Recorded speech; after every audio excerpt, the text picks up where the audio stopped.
Good morning. Kimber here, and I'm actually going to respond to my friend Judah's YouTube video. What is it called again? Transgender etiquette, pronouns, and frustrations. Wanted to respond to that, and I actually had to write down some of his questions because he actually asked, a couple of questions, or made some comments that I wanted to address. So first off,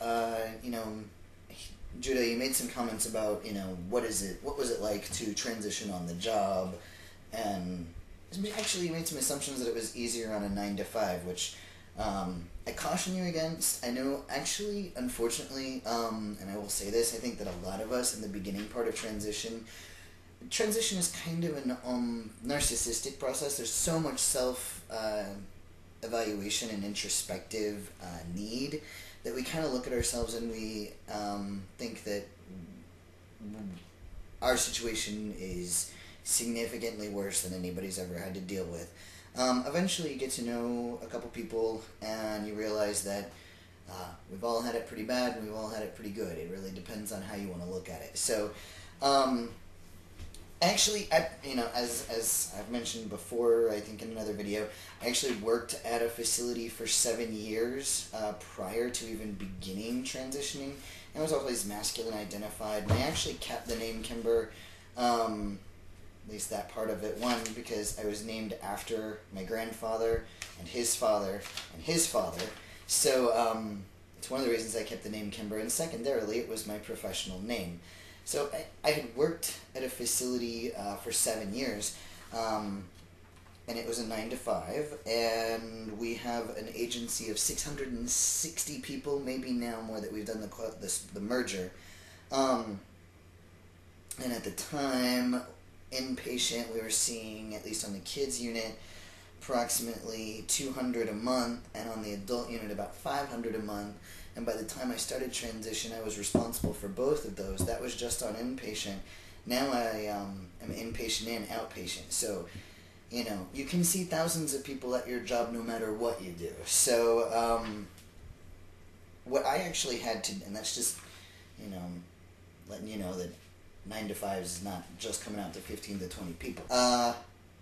My director during the time of the Stephen Stanton, Susan Stanton, and national news,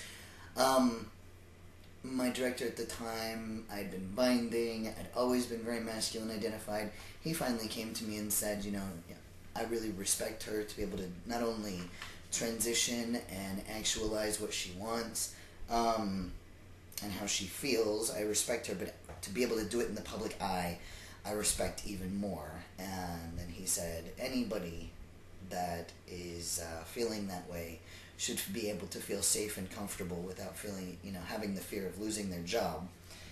And then when I just kind of was nodding and looking at him, he eventually said, so when are you going to get started?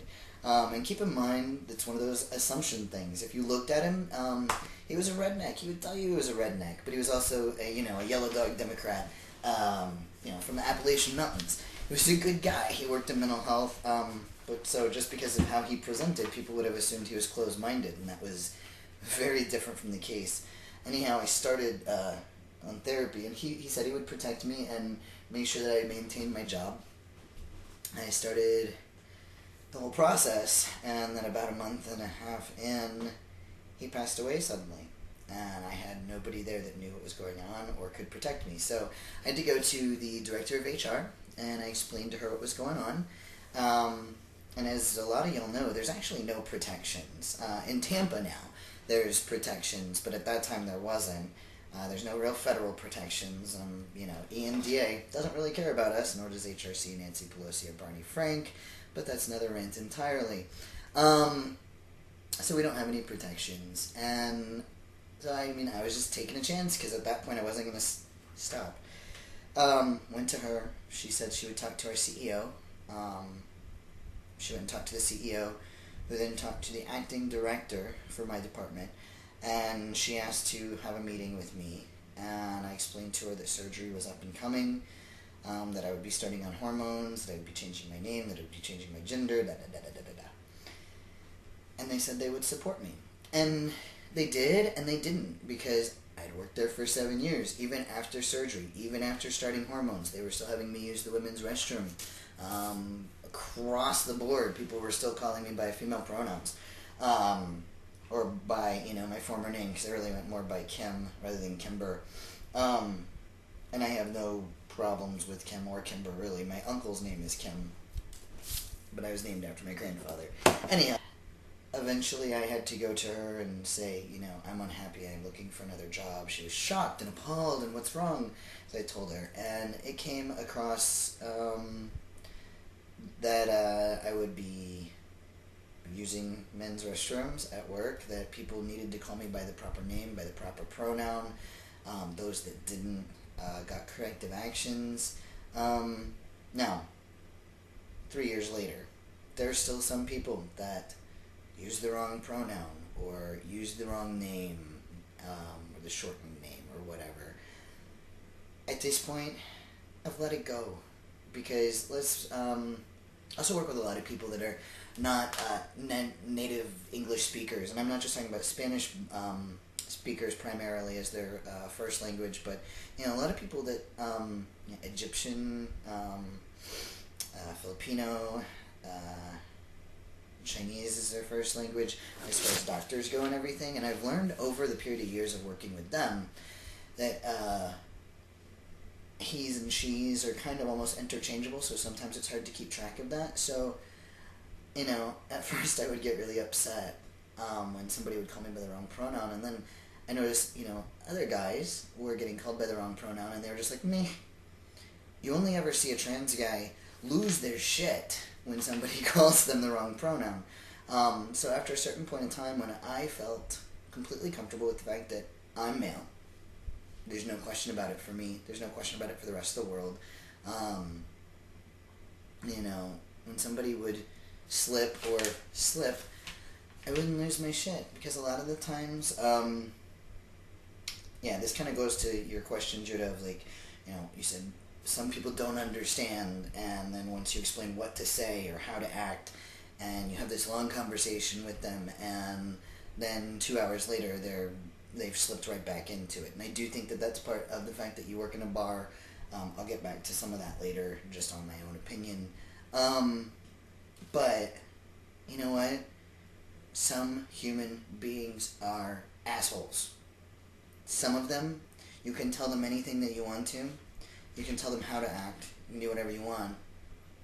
They don't give a shit how you feel. And they're going to do it to get your goat because they don't want to put in the effort. There are some people like that in the world.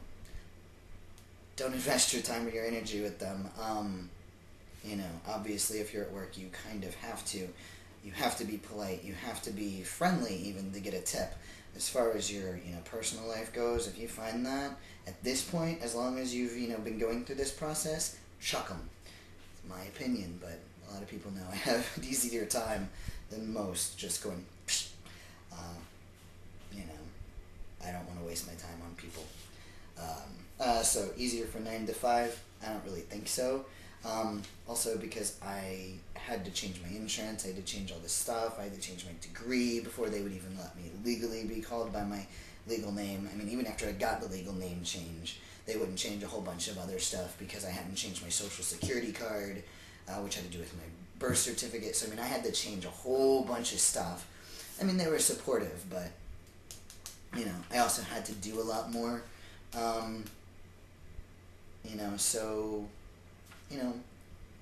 It's 6 of one, half dozen of the other, I guess, is what I'm saying. It's going to be hard no matter what. No matter where you work, it's going to be difficult. You're going to have to stick it out. You're going to have to go with it. Okay. Talking about transition 24/7, same questions over and over. Honestly, dude, it doesn't matter where you work, if you're at work, whatever. I feel like, oh my god, I could just bang my head into a wall sometimes because I am freaking tired of just trans all the time. I believe in education, but at what cost to my own life? What cost to, I just want to go and hang out with friends? At what cost do I just want to have dinner? I just want to be working. I just want to be doing this, that, and the other. But then it comes up, and I feel a need to educate. And then there's the same questions over and over. It's like, sometimes I just want to scream at people and tell them, go do your own research. That's what I did. But then at the same time, after days of having something like that, or due to a specific dating issue or what have you, I may want to talk about it more with my friends than they may want to talk about it. So, kind of got to have some give and take there. Go back to, where you work. You work downtown. You work in a bar. You work in St. Pete. And I will say this once because, Judah, you and I know, and other people know my general feelings about St. Pete. I think it's a conservative asshole that hides behind a progressive veil. For the most part, and I'm not just talking about trans, although that is a big thing, there is a huge divide between race in St. Pete.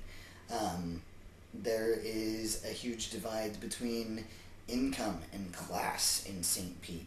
And there is also, you've got the gay community there, but, it's gay men, lesbians, trans men, trans women, and never the twain shall meet, and dare you not ever be a gender traitor or any of that crap. I will not go on, because I love you, and I know you're from St. Pete, and I know you have friends from there, but it's no secret that I think that most of the people there that are oh so progressive are saying one thing to your face and then stabbing you in the back. St. Pete. Different from Tampa, because, I've been going to the same bar since at least 98, 99, hanging out in the same general spaces, the Castle, and there's alcohol there, and I know a lot of the same people there. They've also known me out in the world prior to transitioning, and I did go there at least once a week, if not 2-3 times a week, literally for probably the last 10 years, and when I told them, or even when I started, some of them I didn't even tell, nobody skipped a beat there, it was he. Anybody that knew, if anybody said anything, man, they corrected them, they're supportive, they're kind, they've got my back. So that's kind of what I'm saying, St. Pete versus Tampa. Also, alcohol does, you will see what people really feel and believe when they drink alcohol. There are people that I would call my friends that when they're sober, they've got the right party lines and everything like that, but when they're drunk, they say some pretty crappy stuff. So I started not hanging out with them when they were drunk, and then I just stopped hanging out with them altogether, because, you know what, once you put alcohol into somebody's system, you really see who they are, and you realize how they really feel. We can talk more about that, but, part of the reason I'm making this video is because we never get to hang out, because completely different schedules, and, the Howard Franklin is such a long bridge. What else? I think I got to all of it, but, I would be glad to talk with you more about it, or we can go back and forth with videos. Basically, people are people, so why should it be? No, I'm just kidding. I was going to sing Depeche Mode to you. Not sing, because that would mean that's not nice. Basically, people are people. There's going to be assholes, and there's going to be really cool people. There's going to be people like my director, who was a redneck from the Appalachian Mountains that you would assume would hate all gay people or trans people, and he's the one that encouraged me to do it. And then there's going to be people like a lot of the lesbians that I have known that called me a gender traitor, or, I've said some other choice words behind my back. So, all depends. Second, and I said it on his Facebook, but congratulations to Levi for scheduling surgery.